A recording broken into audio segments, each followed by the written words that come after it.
विष्णोरा येथे चक्रीवादळामुळे कोसळले 100 वर्षांपूर्वीचे लिंबाचे झाड. झाड कोसळल्यामुळे ग्रामदेवतेचे मंदिर झाले भुईसपाट. सुदैवानं यामध्ये कोणतीही जीवितहानी झाली नाही.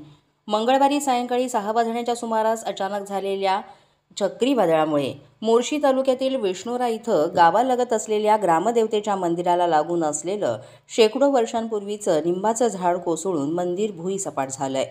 खेडफाटा ते विष्णोरा रोडवरील वाहतूक यामुळे ठप्प झाली होती. त्याचबरोबर विष्णोरा येथीलच धनंजय मधुकर ठाकरे यांच्या गुरांच्या गोठ्यावरील टिनाचे छत उडून त्यांचे 2 बैलसुद्धा जखमी झालेत. हा सुरू असलेला पाऊस आणि वादळामुळे बाहेर गावातील काही व्यक्तींनी त्या मंदिरांमध्ये आसरा घेतला होता. मात्र देवतारी त्याला कोण मारी याची सत्यता या ठिकाणी पाहायला मिळाली. गावातील काही सुज्ञ नागरिकांचं म्हणणं आहे की ग्रामदेवतेनं आलेला वार मंदिरावर घेतला आणि त्या ठिकाणी आसरा घेतलेल्या व्यक्तींना काहीच इजा पोहोचली नाही.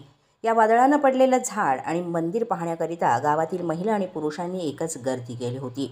विष्णोरा येथील माता माया मंदिर हे चमत्कारी देवस्थान असल्याची गावातील नागरिकांची श्रद्धा आहे.